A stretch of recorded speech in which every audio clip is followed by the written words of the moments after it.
January versus September intake. Which one should you pick as an international student and why? Let's go. Hello. It's your girl Yenny with the vibes. I'm doing a proper intro now.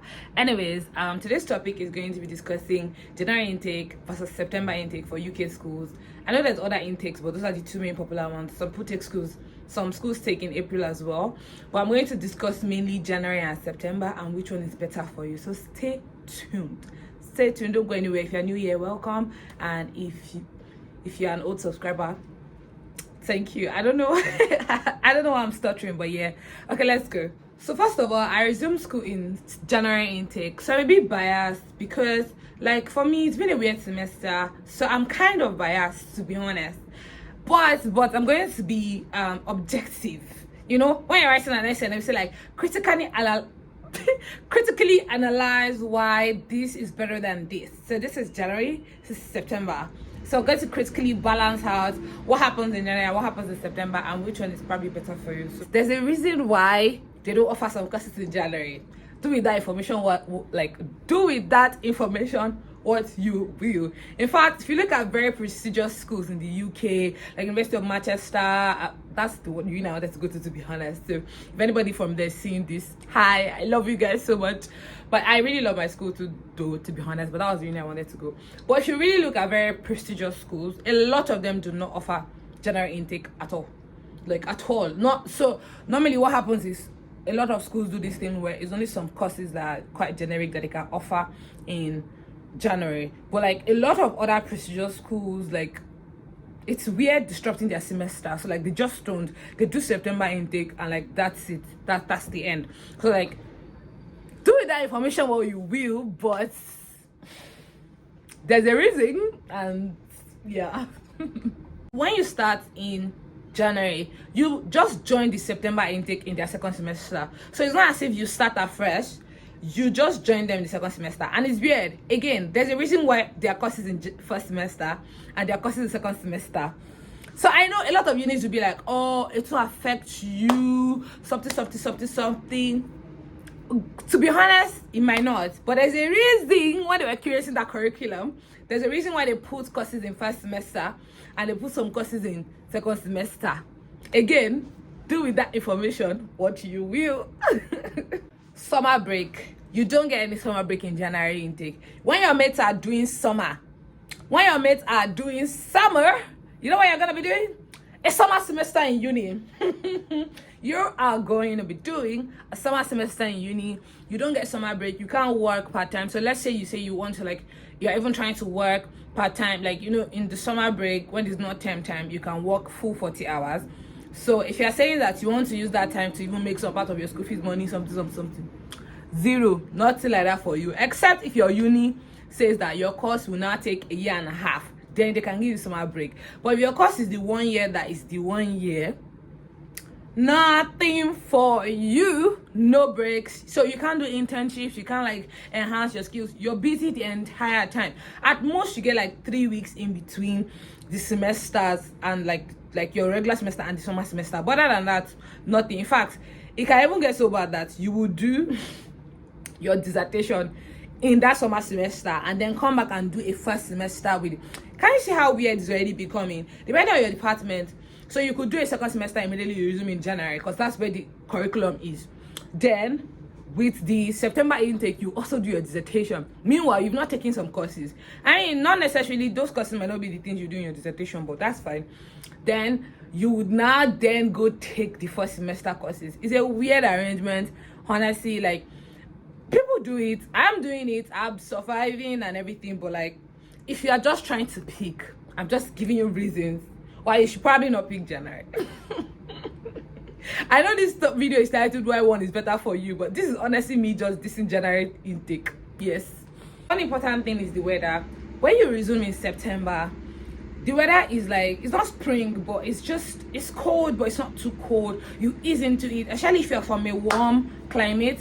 You really ease into it. Like, you're not just bamboozled with the cold like you would be in January.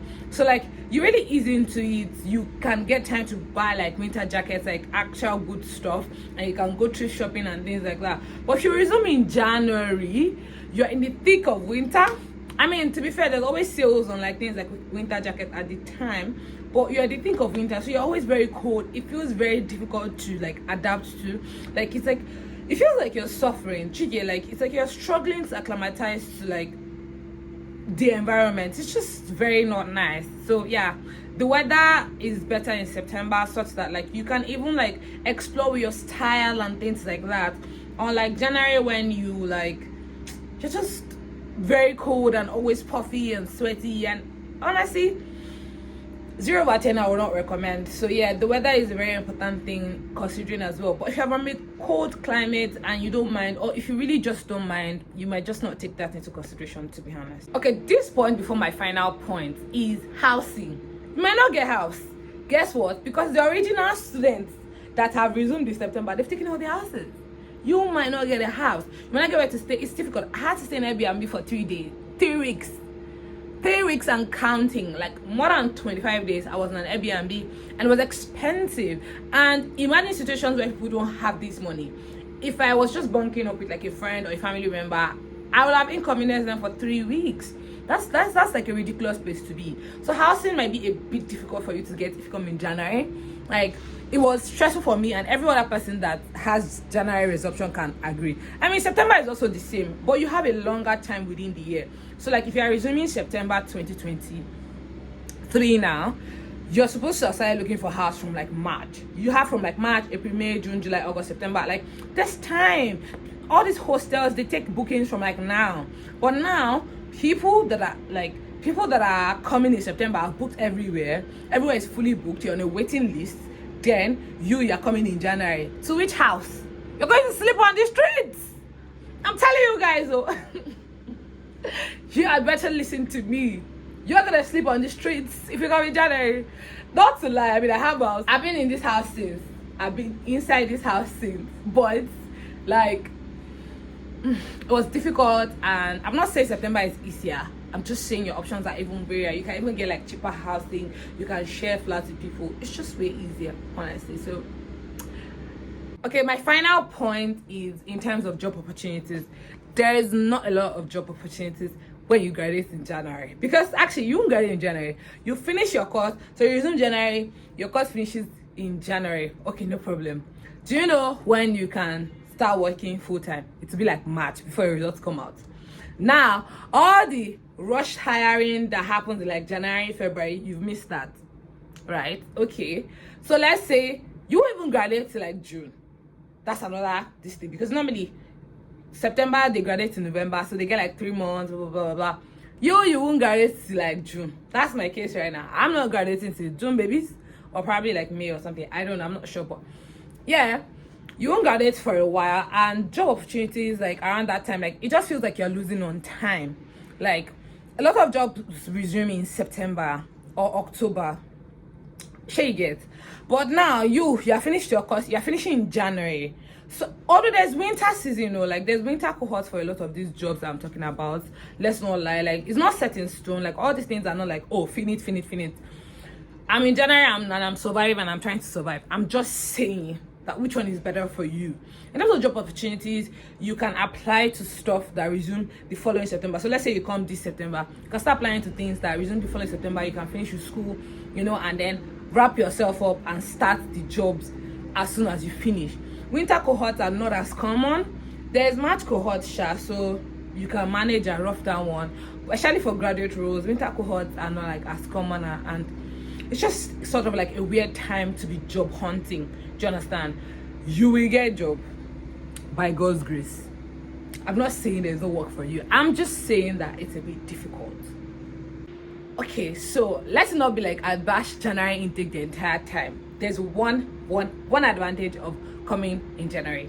It gives you the chance to plan. So if you resume in September, let's say you're rushing, like you are doing last minute plans, you can change your plans quickly and pick a January intake. That's actually good.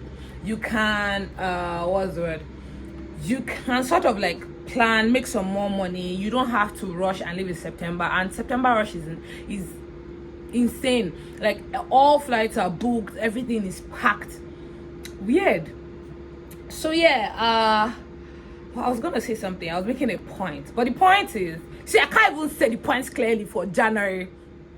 I can't say it. All my points for September were correlated, and you know, I was coerced. Coerced, the correct word. Coerced is like stone. Oh my god, I was sharp. Would I have to delete this clip? No. But the point is, January offers you more time. You can like leave. You can apply to schools in October and leave in January. January offers you that like flexibility. September intakes can be a little difficult. You might never get the course you want. Things like that. Okay. So with these few points of mine, I hope I'm able to convince you and not confuse you that that means January. Don't say I don't want you. I want you people. I want you. Don't pick January. I picked January. I am suffering things, and I've told you now. Cause me divide camera. There's nothing like I don't know. I've told you now. It's better for you to resume with your mates, the actual students of the university in September. You said those of you that are coming in January. The Lord is in shepherd. Okay? So, I warned you. If you like, don't listen to me. But actually, jokes apart, it's just a bit more advantageous to come in September. You will even meet your classmates. There's a point like your classmates will be more diverse, and you'll also be able to meet more locals. A lot of people will be zooming in January are more international students, so your class will not feel as diverse. Like, honestly, yeah, like, honestly, January is good. It's very good because I came in January, and it's offered me. I will not be here if there was no January intake. So yes, but it's advantageous come September, and I hope you listen to me. That's it on today's video, you guys. Thank you so much for watching. I love you. Like and subscribe. Share this to a friend as well that's planning to come to abroad, like to the UK to study. Let them know that it's better they come in September.